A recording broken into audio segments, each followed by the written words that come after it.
ವಿಷಯ ಏನು ಅಂತ ಕೂಡ ವಿಚಾರಿಸ್ದೆ ತಂದೆ ಅಣ್ಣನಿಗೆ ಹೊಡೆಯೋದನ್ನ ನೋಡಿ ಜಗದೀಶ್ ವೇಗವಾಗಿ ಬಂದು ತಂದೆ ಮತ್ತೆ ಅಣ್ಣನ ಮಧ್ಯೆ ನಿಂತ್ಕೊಂಡು ತಡ್ದ. ಅಪ್ಪ, ಅಣ್ಣನ ಹತ್ರ ಏನು ಅಂತ ಕೂಡ ಕೇಳ್ದೆ ಎಲ್ರೂ ಮುಂದೆ ಯಾಕೆ ಹೊಡಿತಿದ್ದೀರಾ? ಅಣ್ಣಂಗೆ ಎಷ್ಟು ಅವಮಾನ ಆಗತ್ತೆ ಗೊತ್ತಾ ಅಂದ.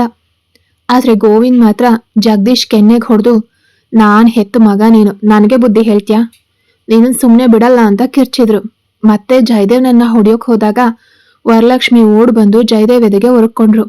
ಗೋವಿಂದ್ ಹೊಡೆದ ಏಟು ಅವರ ಬೆನ್ನಿಗೆ ಬಿತ್ತು. ಜಯದೇವ್ ತನ್ನ ತಾಯಿಯನ್ನ ಪಕ್ಕಕ್ಕೆ ಸರಿಸಿ ಏನೋ ಹೇಳೋಕೆ ಬಾಯಿ ತೆರೆದ. ಅಷ್ಟರೊಳಗಡೆ ಮೋನಿಕಾ ಮಾವಾ ಅಂತ ಅಳ್ತಾ ಕರೆದ್ಲು. ತನ್ಗೆ ಸಿಕ್ಕ ಈ ಅವಕಾಶನ ಬಿಡಬಾರ್ದು, ಜಯದೇವ್ ಸತ್ಯ ಹೇಳಬಾರ್ದು ಅನ್ನೋ ಕಾರಣಕ್ಕೆ ಅವಳು ಬೇಗ ಬೇಗ ಮಾತು ಶುರು ಮಾಡಿದ್ಲು. ಮಾವ, ನಾನು ಹೇಳೋದನ್ನ ನೀವು ನಂಬ್ತಿರೋ ಇಲ್ವೋ ಗೊತ್ತಿಲ್ಲ, ಆದ್ರೆ ಇದೇ ಸತ್ಯ. ನಿಮ್ ಮಗ ಇದುವರೆಗೂ ನನ್ನನ್ನ ಮುಟ್ಟೇ ಇಲ್ಲ. ನಾನಿನ್ನೂ ಕನ್ಯೆಯಾಗೇ ಇದ್ದೀನಿ. ಅದಕ್ಕೆ ಹೆದರ್ಕೊಂಡೆ ಅವರು ಮನೆಗೆ ಬರ್ತಿರ್ಲಿಲ್ಲ. ನಾನೇನಾದ್ರೂ ಕೇಳಿದ್ರೆ ಅವ್ರ ಉತ್ತರ ಕೊಡ್ತಿರ್ಲಿಲ್ಲ.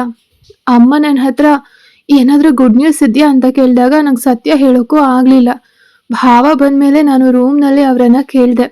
ಅದಕ್ಕೆ ನನಗೆ ಹಿಗ್ಗ ಮುಗ್ಗ ಹೊಡೆದ್ಬಿಟ್ರು ಅಂತ ಅಷ್ಟಕ್ಕೆ ನಿಲ್ಲಿಸ್ದೆ ಜಯದೇವ್ಗೆ ಮಾತಾಡೋಕ್ಕೂ ಕೂಡ ಅವಕಾಶ ಕೊಡದೆ ಮತ್ತೆ ಮುಂದುವರ್ಸಿದ್ಲು.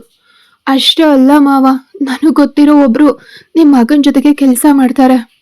ಅವರು ನಮ್ಮ ಮದ್ವೆ ಫೋಟೋ ನೋಡಿ ಇವನಿಗೆ ಗಂಡಸ್ತನೇ ಇಲ್ಲ, ಇವನಿಂದ ಒಬ್ಬ ಹೆಣ್ಣಿಗೆ ಸುಖ ಕೊಡೋಕ್ಕಾಗಲ್ಲ, ಮಗು ಪಡೆಯೋಕ್ಕೂ ಸಾಧ್ಯ ಇಲ್ಲ ಅಂತ ಹೇಳಿ ನನ್ನನ್ನ ಕುಗ್ಗಿ ಹೋಗುವಂತೆ ಮಾಡಿದ್ರು. ಅದಕ್ಕೆ ಜಯದೇವ್ ಭಾವ ನನ್ನ ಹತ್ರ ಬರ್ತಿರ್ಲಿಲ್ಲ. ನಾನು ಇದ್ರ ಬಗ್ಗೆ ಕೇಳಿದ್ದಕ್ಕೆ, ಹೌದು ನನಗೆ ಗಂಡಸ್ತನ ಇಲ್ಲ, ನನ್ನಿಂದ ಮಗು ಕೊಡೋಕ್ಕಾಗಲ್ಲ, ನೀನು ಯಾರಿಗೆ ಹೇಳಿದ್ರು ಯಾರು ನಂಬಲ್ಲ ಅಂತ ಹೇಳಿ ಕುತ್ಕೆ ಹಿಡಿದು ಹೊರಗಡೆ ತಳ್ಳಿಬಿಟ್ರು ಅಂದ್ಲು. ವರಲಕ್ಷ್ಮಿ ಮತ್ತೆ ಜಗದೀಶ್ನ ಹೊರತುಪಡಿಸಿ ಉಳಿದವ್ರು ಎಲ್ರು ಮೋನಿಕಾ ಮಾತನ್ನ ನಂಬಿದ್ರು. ಯಾಕಂದ್ರೆ ಮೋನಿಕಾ ನಟನೆನೇ ಆಗಿತ್ತು. ಮೋನಿಕಾ ತಾಯಿ ಎದೆ ಬಡ್ಕೊಳ್ತಾ ಹತ್ಲು.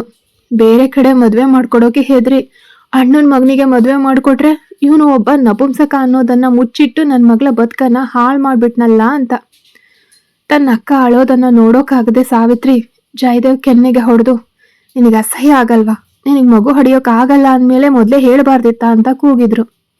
ಅದಕ್ಕಿಂತ ಒಂದು ಹೆಜ್ಜೆ ಮುಂದೆ ಹೋದ ಗೋವಿಂದ್ ಹೊರಗಡೆ ಬಿದ್ದಿದ್ದ ಹಳೆ ಪೊರ್ಕೆ ತಂದು ಜಯದೇವ್ನನ್ನ ಹೊಡೆದ್ರು. ವರಲಕ್ಷ್ಮಿ ತಲೆ ಬಡ್ಕೊಳ್ತಾ ಹತ್ರು. ಅವರ ಕಿರ್ಚಾಟಕ್ಕೆ ಇಡೀ ಏರಿಯಾದವರೇ ಎಚ್ಚರಗೊಂಡ್ರು. ಗಂಡಸ್ತನ ಇಲ್ಲದ ನಾಯಿ, ನಿನಗ್ಯಾಕೋ ಮದ್ವೆ ಹೆಂಡತಿ, ಮನೆಯಲ್ಲಿ ಮೂಲೆಯಲ್ಲಿ ಬಿದ್ದಿರ್ಬೇಕಾದವ್ ನೀನು ಅಂತ ಎಲ್ರೂ ಮುಂದೆ ಬೈದು ಹೊಡಿತಿದ್ರೆ ಜಯದೇವ್ ಅವಮಾನದಿಂದ ಕುಗ್ಗಿ ಹೋದ. ಜಗದೀಶ್ ತಡೆಯೋಕ್ ಹೋದ್ರೂ ಅವನನ್ನ ಕಾಲಿನಿಂದ ಒದ್ದು ತಳ್ಳಿದ ಗೋವಿಂದ್ ಜಯದೇವ್ನನ್ನ ಹೊಡೆಯೋದನ್ನ ಮಾತ್ರ ನಿಲ್ಲಿಸ್ಲಿಲ್ಲ. ಹೀಗೆ ಮನೆ ಹೆಣ್ಣು ಮಕ್ಳು ಕೂಡ ಅಸಹ್ಯವಾಗಿ ಬೈತಾ ಶಾಪ ಹಾಕ್ತಿದ್ರೆ ಜಯದೇವ್ ತಲೆ ಎತ್ತೋಕಾಗ್ದೆ ನಿಂತಿದ್ದ. ಮನೆಯಿಂದ ಹೊರಗಡೆ ತಳ್ಳಲ್ಪಟ್ಟ ಜಯದೇವ್ಗೆ ಮರು ಮಾತಾಡೋಕೆ ಅಥವಾ ತನ್ನ ಪರಿಸ್ಥಿತಿಯನ್ನ ವಿವರಿಸೋಕೆ ಅವನ ತಂದೆ ಸಮಯವನ್ನೇ ಕೊಡ್ಲಿಲ್ಲ. ಜಯದೇವ್ಗೆ ಉಸಿರಾಡೋಕೆ ಕೂಡ ಸಮಯ ಕೊಡ್ಲಿಲ್ಲ ಅಂತಾನೆ ಹೇಳ್ಬಹುದು. ಎಲ್ರ ಮುಂದೆ ಏಟು ಮತ್ತೆ ಶಾಪಗಳನ್ನ ತಿಂತ ಅವನು ರಸ್ತೆಯಲ್ಲಿ ನಡೀತಿದ್ರೆ ಇಡೀ ಏರಿಯಾದ ಜನರೆಲ್ಲ ಅವನನ್ನೇ ವಿಚಿತ್ರವಾಗಿ ನೋಡ್ತಿದ್ರು. ಗಂಡಸ್ತನ ಇಲ್ದವನು ಅನ್ನೋ ಮಾತು ಬೆಂಕಿಯಂತೆ ಎಲ್ಲೆಡೆ ಹರಡಿ ಹೋಯ್ತು.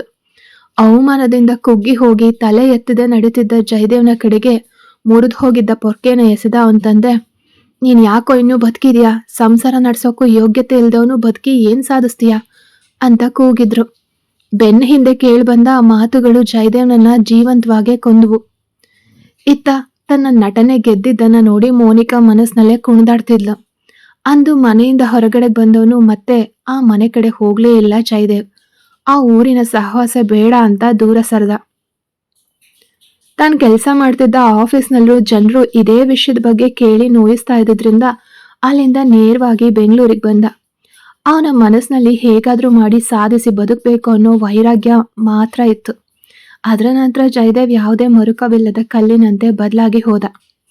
ಒಂಟಿಯಾಗಿ ಹಾಸ್ಟೆಲ್ನಲ್ಲಿ ಉಳ್ಕೊಂಡು ಕೆಲಸ ಹುಡುಕ್ತಿದ್ದಾಗ ಈಗ ಕೆಲಸ ಮಾಡ್ತಿರೋ ಕಂಪ್ನಿಲಿ ಕೆಲಸ ಸಿಕ್ತು. ಅದು ತುಂಬಾ ಚಿಕ್ಕ ಕಂಪ್ನಿ. ಆರಂಭದಲ್ಲಿ ಸಂಬಳ ಕಡಿಮೆ ಇದ್ರೂ ಪರವಾಗಿಲ್ಲ ಅಂತ ಸೇರ್ಕೊಂಡ. ಹಗಲು ರಾತ್ರಿ ಕಷ್ಟಪಟ್ಟು ಆ ಕಂಪ್ನಿನ ಹಂತ ಹಂತವಾಗಿ ಮೇಲೆತ್ತದ. ಅದಕ್ಕಾಗಿಯೇ ಕಂಪ್ನಿಯ MDಗೆ ಕೂಡ ಜಯದೇವ್ ಮೇಲೆ ಅತೀವ ಗೌರವ ಮತ್ತೆ ಮರ್ಯಾದೆ ಇತ್ತು. ಅವನು ತನ್ನ ತಮ್ಮನ ಮದುವೆಗೂ ಕೂಡ ಹೋಗ್ಲಿಲ್ಲ ಜಯದೇವ್. ಅವನಿಗೆ ಮಗು ಹುಟ್ಟಾಗ್ಲೂ ಹೋಗ್ಲಿಲ್ಲ.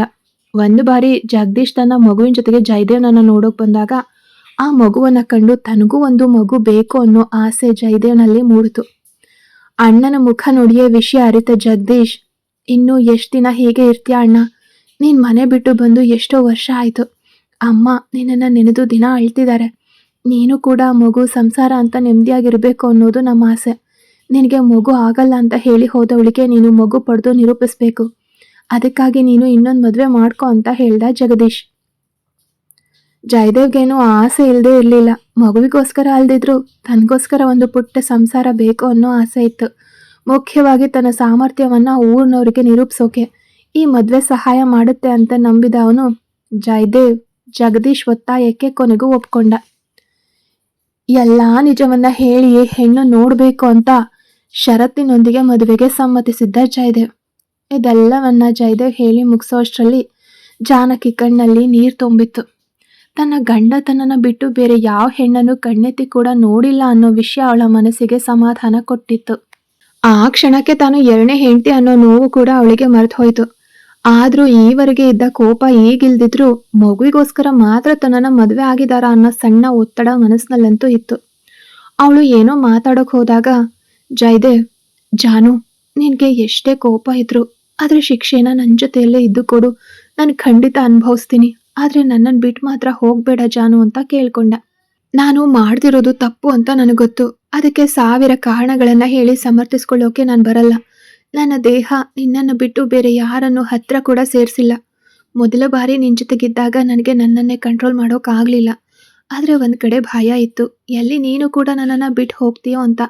ಅದಕ್ಕೆ ನೀನನ್ನು ಮುಟ್ಟೋಕ್ಕೂ ಹೋಗಲಿಲ್ಲ. ನೀನು ಅಂದರೆ ನನಗೆ ಪ್ರಾಣ ಜಾನು. ಯಾವಾಗ ನಿನಗಾಗಿ ಮಾತ್ರ ಬದುಕಬೇಕು ಅಂತ ನಿರ್ಧರಿಸಿದ್ನೋ ಅಂದಿನಿಂದ ನಿನ್ನನ್ನು ಜಾನು ಅಂತ ಕರೆಯೋಕ್ಕೆ ಶುರು ಮಾಡಿದೆ. ನಿನ್ನನ್ನು ಬಿಟ್ಟು ಒಂದು ದಿನವೂ ಇರೋಕ್ಕೆ ನನ್ನಿಂದ ಆಗಲ್ಲ. ದಯವಿಟ್ಟು ಶಿಕ್ಷೆ ಕೊಡು, ಆದರೆ ಬಿಟ್ಟರು ಮಾತ್ರ ಹೋಗಬೇಡ ಅಂತ ಬಲವಂತ ಮಾಡ್ತಿದ್ದವನನ್ನ ಏನೂ ಮಾತಾಡದೆ ನೋಡ್ತಾ ಇದ್ದ ಅವಳು, ಸರಿ ಮಲಗಿ ನಿದ್ರೆ ಮಾಡಿ, ನಾಳೆ ಕೊಡ್ತೀನಿ ನಿಮಗೆ ಶಿಕ್ಷೆ ಅಂತ ಹೇಳಿ ಕೂಡಲೇ ಮಲ್ಕೊಂಡ್ಳು.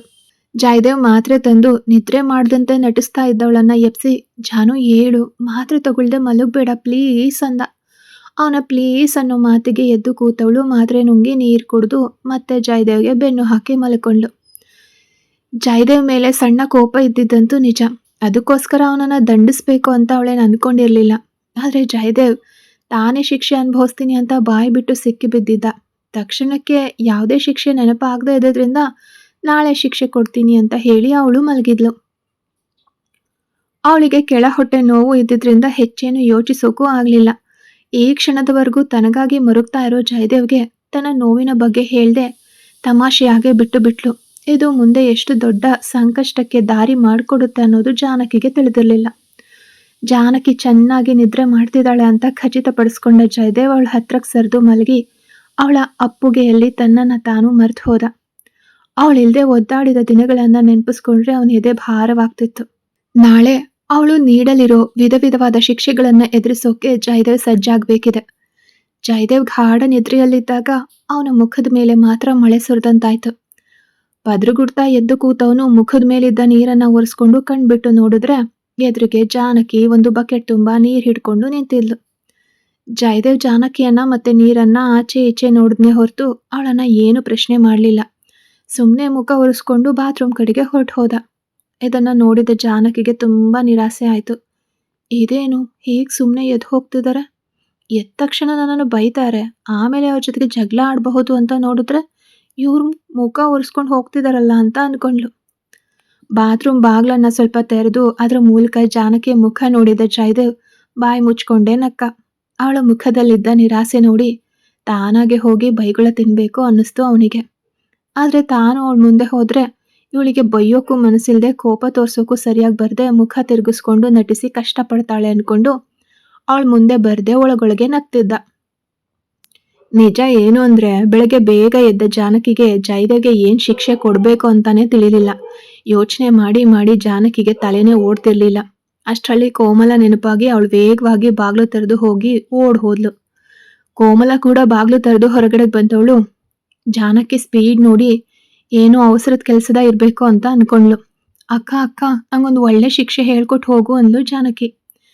ಮನೆಗೆ ಲಾಕ್ ಮಾಡ್ತಿದ್ದ ಕೋಮಲ, ಹೀಗೆ ಕೇಳ್ತಿದ್ಯಲ್ಲ, ಯಾರಿಗೆ ಶಿಕ್ಷೆ ಕೊಡ್ಬೇಕು ಅಂದ್ಲು. ಅವರಿಗೆ ಕೊಡ್ಬೇಕು. ಇವತ್ತು ನಾನು ಕೊಡೋ ಶಿಕ್ಷೆ ಅವರು ದಿನ ಪೂರ್ತಿ ಮರಿಬಾರ್ದು. ಅವರಿಗೆ ತಕ್ಷಣ ಕೋಪ ಬರಬೇಕು ಅಂದ್ಲು ಜಾನಕಿ. ಹಾಗಾದ್ರೆ ಒಂದು ಬಕೆಟ್ ನೀರು ತಗೊಂಡು ಅದ್ರಲ್ಲಿ ಐಸ್ ಕ್ಯೂಬ್ಸ್ ಹಾಕಿ ಕರಗಿಸಿ ನಿನ್ನ ಗಂಡನ ಮೇಲೆ ಸುರಿ. ಎದ್ದು ಹುಚ್ಚೊಂಥರ ಕಿರ್ಚ್ತಾನೆ. ಈ ಶಿಕ್ಷೆನ ಇವತ್ ಮಾತ್ರ ಅಲ್ಲ, ಒಂದು ವಾರ ಮರೆಯಲ್ಲ ಅಂತ ಹೇಳಿ ಹೊರಟು ಹೋದ್ಲು ಕೋಮಲ. ಇದು ಜಾನಕಿಗೆ ಒಳ್ಳೆ ಸಖತ್ತಾಗಿರೋ ಐಡಿಯಾ ಅನಿಸ್ತು. ಬಕೆಟ್ ತುಂಬಾ ನೀರ್ ಹಿಡಿದವಳಿಗೆ ಅದರಲ್ಲಿ ಐಸ್ ಹಾಕೋಕೆ ಮನಸ್ಸು ಬರ್ಲಿಲ್ಲ. ಜಯದೇವ್ಗೆ ಚಳಿ ಆಗಬಹುದು ಅಂತ. ಬರೀ ನೀರನ್ನೇ ಸುರಿಯೋಣ ಅನ್ಕೊಂಡು ಅದಕ್ಕೂ ಮನಸ್ಸು ಒಪ್ಲಿಲ್ಲ. ಕೊನೆಗೆ ಅವರ ನಿದ್ದೆ ಹಾಳಾದ್ರೆ ಸಾಕು ಅನ್ಕೊಂಡವಳು ಮುಖದ ಮೇಲೆ ನೀರು ಚುಮಕಿಸಿದ್ಲು. ಅವನು ಬಾತ್ರೂಮ್ನಿಂದ ಹೊರಗಡೆ ಬರುವಷ್ಟರಲ್ಲಿ ಮುಂದಿನ ಶಿಕ್ಷೆನ ಯೋಚಿಸಿದ್ಲು. ತಕ್ಷಣ ಕಿಚನ್ನಿಗೆ ಓಡ್ ಹೋಗಿ ಎಲ್ಲಾ ಪಾತ್ರೆಗಳನ್ನ ಸಿಂಕಿಗೆ ಹಾಕಿ ಬಂದು ರೂಮ್ನಲ್ಲಿ ಮತ್ತೆ ಮಲ್ಕೊಂಡ್ಲು. ಜಯದೇವ್ ತನ್ನ ಕೆಲಸ ಮುಗಿಸಿ ಹೊರಗಡೆ ಬಂದಾಗ ತನ್ನ ಜಾನು ಮಲಗಿರೋದನ್ನ ನೋಡಿ ಅವಳ ಕೆನ್ನೆ ಚೂಟ್ಬೇಕು ಅನ್ನಿಸ್ತು ಅವನಿಗೆ. ಆದ್ರೆ ಕೈಗಳನ್ನ ಹಿಂದೆ ಕಟ್ಟಿ ತನ್ನನ್ನು ತಾನು ಕಂಟ್ರೋಲ್ ಮಾಡ್ಕೊಂಡ ಜಯದೇವ್. ಅವನ ಹೆಜ್ಜೆ ಸದ್ದಿನಿಂದ ಅವನು ಬಂದಿದ್ದನ್ನ ಅರಿತ ಜಾನು, ಕಿಚನ್ನಲ್ಲಿ ಪಾತ್ರೆಗಳಿದಾವೆ, ಮೊದಲು ಅದನ್ನ ತೊಳೆದ್ಬಿಟ್ಟು ಬನ್ನಿ ಅಂತ ಅಧಿಕಾರವಾಗಿ ಹೇಳೋಕ್ ಹೋದವಳು ಕೊನೆಯಲ್ಲಿ ಸ್ವರ ಇಳಿಸಿ ಮೆಲ್ಲಗೆ ಹೇಳಿದ್ಲು. ಸರಿ ಜಾನು ಅಂತ ಅವನು ಒಬ್ಬ ಒಳ್ಳೆ ಹುಡುಗನಂತೆ ತಲೆ ಅಲ್ಲಾಡಿಸ್ದ.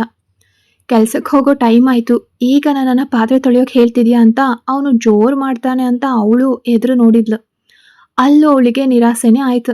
ಜಯದೇವ್ ಮೊದಲು ಪಾತ್ರೆ ತೊಳೆದೆ, ಜಾನಕಿಗೆ ಸರಿಯಾದ ಸಮಯಕ್ಕೆ ಊಟ ಕೊಡಬೇಕು ಅಂತ ಉಪ್ಪಿಟ್ಟು ಮಾಡಿ ಅದಕ್ಕೆ ನೀರಾದ ಟೊಮೆಟೊ ಚಟ್ನಿ ರುಬ್ಬಿ ಟೇಬಲ್ ಮೇಲೆ ತಂದಿಟ್ಟ.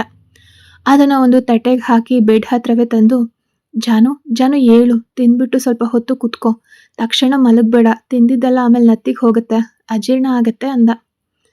ಜಾನಕಿಗೆ ಹಸಿವಾಗ್ತಿತ್ತು. ಹಾಗಾಗಿ ಅವಳು ಬೇಡ ಅಂದೆ ಎದ್ದು ಕೂತು ತಿಂದ್ಲು. ಅವಳು ತಿಂದು ಮುಗಿಸಿ ತಟ್ಟೆ ಹಿಡಿದು ಕಿಚನಿಗೆ ಹೋದ್ರೆ ಅಲ್ಲಿ ಜಯದೇವ್ ಇನ್ನೂ ತಿಂದೆ ಪಾತ್ರೆ ತೊಳಿತಿದ್ದ. ಜಯದೇವ್ ಅವಸರವಾಗಿ ಪಾತ್ರೆ ತೊಳೆದಿಟ್ಟು ಉಪ್ಪಿಟ್ಟನ್ನ ಬಾಯಿಗೆ ಹಂಗೆ ತುರುಕೊಂಡು ಬೇಗನೆ ಹೊರಗಡೆ ಹೊರಟ. ಇದನ್ನ ಕಂಡು ಜಾನಕಿ ಮುಖ ಬಾಡ್ ಹೋಯ್ತು. ತುಂಬಾ ದಿನಗಳ ನಂತರ ಒಂದಾಗಿದ್ರಿಂದ ಅವನ ಜೊತೆಯಲ್ಲೇ ಇರಬೇಕು ಅನ್ನೋ ಆಸೆ ಇತ್ತು ಅವಳಿಗೆ. ಆದ್ರೆ ಅದನ್ನ ಹೇಳೋಕೆ ಅವಳಿಗೆ ಸಂಕೋಚ. ಬೆಳಗ್ಗೆಯಿಂದ ಅವನಿಗೆ ತುಂಬಾ ಕೆಲಸ ಕೊಟ್ಟು ಟೈಮ್ ಮಾಡಿದ್ದೆ ಅವಳಿಗೆ ಒಂಥರ ಅಪರಾಧಿ ಭಾವನೆ ಉಂಟು ಮಾಡಿತ್ತು. ಸ್ವಲ್ಪ ಹೊತ್ತು ಅಲ್ಲಿ ಇಲ್ಲಿ ಅಡ್ಡಾಡ್ದವಳಿಗೆ ಕೆಳ ಹೊಟ್ಟೆ ನೋವು ಶುರುವಾಗಿದ್ರಿಂದ ರೂಮಿಗೆ ಬಂದು ಮಲ್ಕೊಂಡ್ಲು.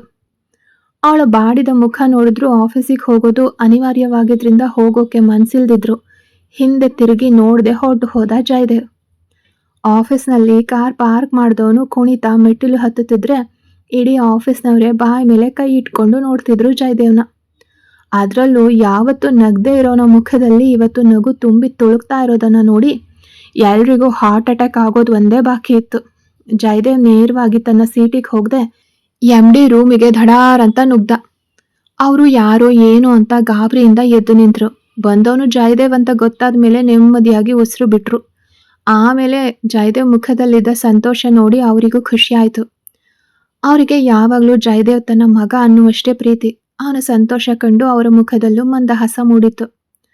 ಜಯದೇವ್ ತನ್ನ ಮುತ್ತಿನಂತಹ ಹಲ್ಲು ತೋರಿಸಿ ನಗ್ತಾ, ನಂಗೆ ರಜೆ ಬೇಕು ಅಂದ. ಸುಮ್ನೆ ರಜೆ ಕೇಳ್ದವನನ್ನ ಹುಬ್ಬೇರಿಸಿ ನೋಡಿದ MD, ಯಾಕಪ್ಪ ರಜೆ ಅಂತ ಕೇಳಿದ್ರು. ಅವನ್ ಕೊಟ್ಟ ಕಾರಣ ಕೇಳಿ MDಗೆ ಪ್ರಜ್ಞೆ ತಪ್ಪಿ ಬೀಳೋದು ಒಂದೇ ಬಾಕಿ ಇತ್ತು.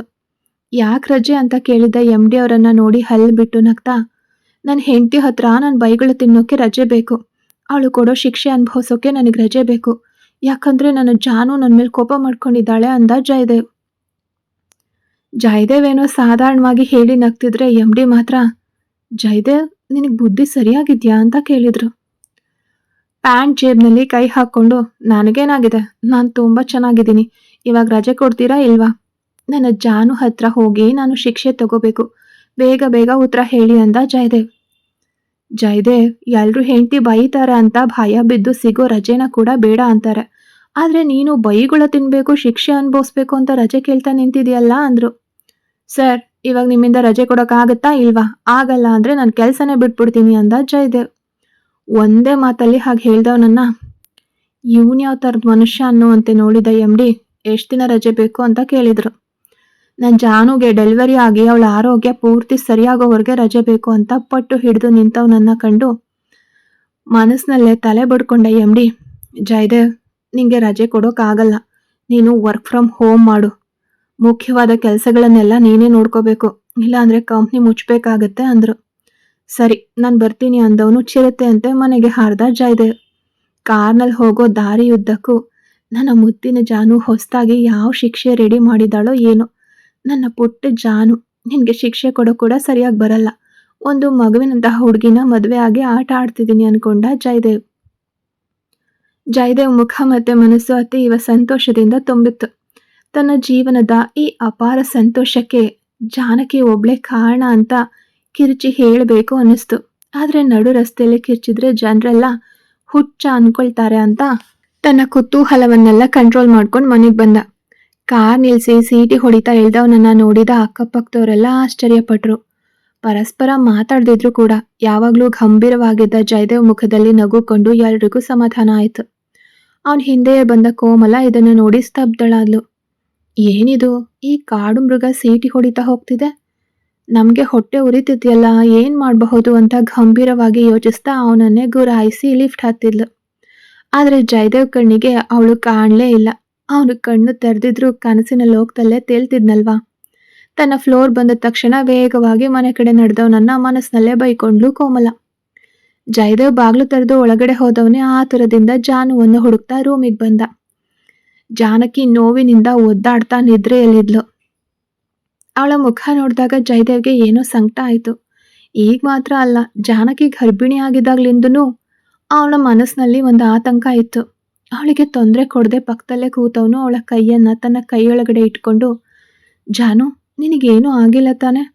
ನನ್ನ ಮನ್ಸಿಗೆ ತುಂಬಾ ಭಾರ ಅನ್ನಿಸ್ತದೆ. ಏನೋ ಹೇಳೋಕ್ಕಾಗ್ದಿರೋ ಸಂಕಟ, ಕೆಟ್ಟದ್ದನ್ನ ಯೋಚಿಸ್ಬಾರ್ದು ಅನ್ಕೊಂಡ್ರು ಭಯ ಆಗ್ತಿದೆ ಅಂತ ಮನಸ್ಸಿನಲ್ಲೇ ಅನ್ಕೊಂಡ.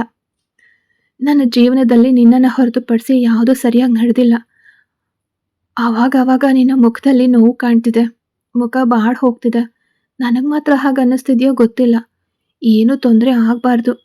ನಿನಗಿಂತ ನನಗೆ ಮಗು ಮುಖ್ಯ ಅಲ್ಲ, ನೀನು ಒಬ್ಳಿದ್ರೆ ಸಾಕು ಅಂತ ಅನ್ಕೊಂಡವನು ಅವಳು ಇದುವರೆಗೂ ತಿಂದಿರೋದಿಲ್ಲ ಅಂತ ಅರಿತು ಅವಳ ಅಂಗೈಗೆ ಮುತ್ತಿಟ್ಟು ಸಮಾಧಾನವಾಗಿ ಕಿಚನ್ ಕಡೆಗೆ ಹೋದ. ಅವಳಿಗೆ ರುಚಿಯಾಗಿರ್ಲಿ ಅಂತ ಬದನೆಕಾಯಿ, ನುಗ್ಗೆಕಾಯಿ, ಬೆಂಡೆಕಾಯಿ ಹಾಕಿ ಹುಳಿ ಮಾಡಿ ಜೊತೆಗೆ ಸೀಮೆ ಬದನೆಕಾಯಿ ಪಲ್ಯ ಮಾಡಿ ಜಾನಕಿನ ಎಪ್ಸೋಕೆ ರೂಮಿಗೆ ಬಂದ. ಅವಳು ಕೂಡ ಅದೇ ಸಮಯಕ್ಕೆ ಎಚ್ಚರಗೊಂಡವಳು. 8 ತಿಂಗಳು ನಡೀತಾ ಇರೋದ್ರಿಂದ ಅವಳಿಗೆ ತನ್ನ ದೇಹವೇ ಭಾರ ಅನ್ನಿಸ್ತಿತ್ತು. ಏಳೋಕೆ ಪ್ರಯತ್ನಿಸಿದ್ರೂ ಆಗ್ಲಿಲ್ಲ. ತೂರಾಡಿ ಬೀಳೋಕೆ ಹೋದವಳನ್ನ ಓಡ್ ಹೋಗಿ ಹಿಡ್ಕೊಂಡ ಜಯದೇವ್ ಬೆಚ್ಚಿ ಬಿದ್ದ.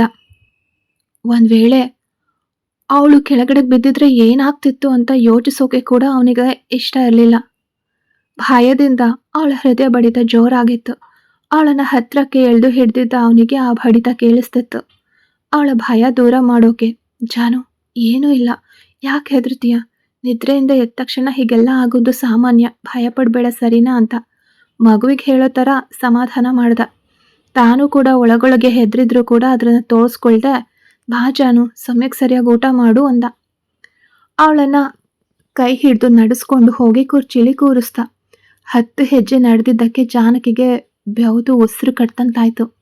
ತನ್ನೊಳಗಡೆ ಏನೋ ಬದಲಾವಣೆ ಆಗ್ತಿದೆ ಅನ್ನೋದು ಅವಳಿಗೆ ಅರ್ಥ ಆಗ್ತಿತ್ತು. ಮನಸ್ಸಿನಲ್ಲಿದ್ದ ನಡುಕವನ್ನ ಹೊರಗಡೆ ತೋರಿಸ್ಕೊಳ್ದೆ ಅವನು ಕೊಟ್ಟದ್ದನ್ನ ತಿನ್ನೋಕೆ ಶುರು ಮಾಡಿದ್ಲು. ಆದ್ರೆ ಅರ್ಧ ಊಟ ಮುಗಿಸೋ ಅಷ್ಟರಲ್ಲೇ ಹೊಟ್ಟೆ ತುಂಬಿದಂತಾಗಿ ಉಸಿರಾಡೋಕು ಕಷ್ಟ ಆಯಿತು ಜಾನಕಿಗೆ. ಅವಳ ಪ್ರತಿಯೊಂದು ಚಲನೆಯನ್ನು ಜಯದೇವ್ ಸೂಕ್ಷ್ಮವಾಗಿ ಗಮನಿಸ್ತಿದ್ದ. ಜಾನಕಿ ಊಟ ಮಾಡೋಕೆ ಕೂಡ ಒದ್ದಾಡ್ತಿರೋದನ್ನ ನೋಡಿ ಜಯದೇವ್ ಆತಂಕಗೊಂಡ. ಅವಳನ್ನ ವಿಚಾರಿಸಿದ್ರೆ ಏನೂ ಇಲ್ಲ ಅಂತಲೇ ಮೊಂಡುತನ ಮಾಡ್ತಿದ್ದಾಳೆ.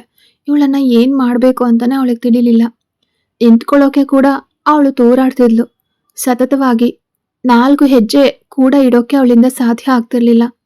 ತಾನು ಸತ್ ಹೋಗ್ತೀನೇನೋ ಅನ್ನೋ ಭಯ ಜಾನಕಿಯನ್ನ ಕಾಡತೊಡಗಿತ್ತು.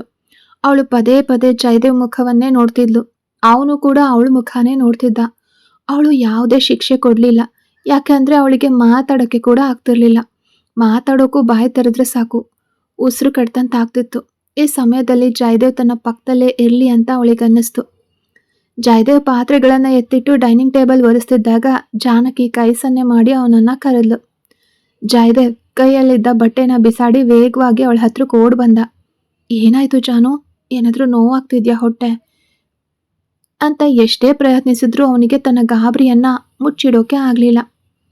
ಇಲ್ಲ, ನೀವು ನನ್ನ ಪಕ್ಕದಲ್ಲೇ ಇರ್ತೀರಾ? ನಿಮಗೆ ಆಫೀಸಿಗೆ ಹೋಗ್ಬೇಕಾ ಅಂತ ಕಣ್ಣೀರು ತುಂಬಿದ ಕಣ್ಣುಗಳಿಂದ ಕೇಳ್ದವಳನ್ನ ನೋಡಿ ಅವನ ಎದೆ ಭಾರವಾಯ್ತು.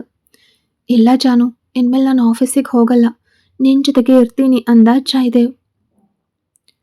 ಆ ಮಾತು ಕೇಳಿದ ಮೇಲೆ ಅವಳ ಮುಖದಲ್ಲಿ ಮೂಡಿದ ನೆಮ್ಮದಿಯನ್ನ ವಿವರಿಸೋಕೆ ಸಾಧ್ಯವಿರಲಿಲ್ಲ. ನನ್ನ ಜೊತೆಯಲ್ಲೇ ಇರಿ, ನನ್ನನ್ನು ರೂಮಿಗೆ ಎತ್ಕೊಂಡು ಹೋಗಿ ಅಂತ ಅವಳು ಹೇಳಿ ಮುಗಿಸುವಷ್ಟರಲ್ಲೇ ಜಾನಕಿ ಬಾಯಿಯಿಂದ ಎಂಜಲು ಸುರಿತು. ಕತೆ ಮುಂದುವರಿಯುತ್ತೆ. ಯಾರೆಲ್ಲ ಸಬ್ಸ್ಕ್ರೈಬ್ ಮಾಡ್ಕೊಳ್ಳದೆ ಕತೆಗಳನ್ನು ಕೇಳ್ತಿದ್ದೀರಾ, ದಯವಿಟ್ಟು ಸಬ್ಸ್ಕ್ರೈಬ್ ಮಾಡಿಕೊಂಡು ಕತೆಗಳನ್ನು ಕೇಳಿ.